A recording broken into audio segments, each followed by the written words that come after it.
А сейчас хотелось бы дать слово для приветствия заместителю полномочного представителя президента Российской Федерации Крымского федерального округа Бобровскому Владимиру Алексеевичу.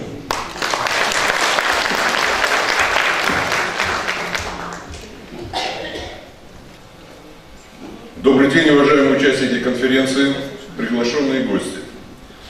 Крым, как и Россия в целом, многонационален. Здесь проживают представители более 175 национальностей.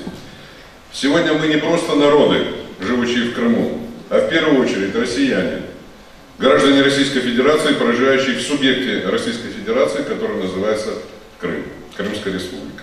Согласно Конституции, все субъекты Российской Федерации равноправны, то есть не допускается их дискриминация или придание привилегированного положения какому-либо субъекту. Одним из принципов, также закрепленных в основном законе страны, является единство системы государственной власти, что предполагает согласованность и координацию действий всех уровней власти, федеральной, региональной, муниципальной, при решении общенациональных задач. К таким задачам, безусловно, относятся межнациональные отношения. Это один из самых важных и сложных вопросов, требующих нашего общего повышенного внимания, потому как реальная значимость его в какой-то степени соотносится с вопросами национальной безопасности. Этому вопросу руководство нашей страны уделяет особое и пристальное внимание. Межнациональная политика государства направлена на укрепление общероссийского гражданского самосознания. Очень метко и точно об этом сказал наш президент Владимир Владимирович Путин. Формула «сначала россиянин, а потом уже представитель какого-то этноса» абсолютно правильная.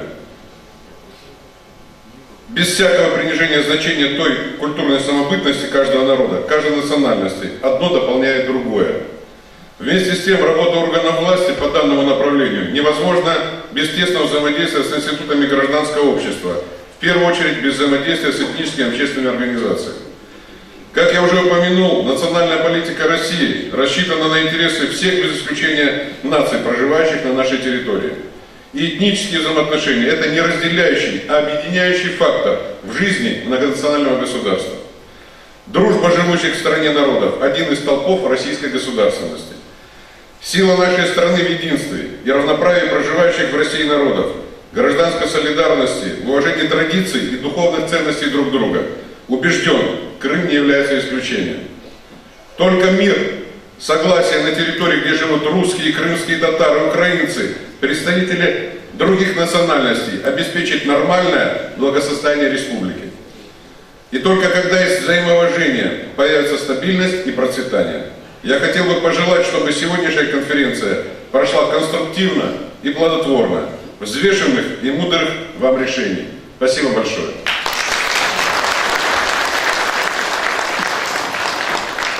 Теперь слово предоставляю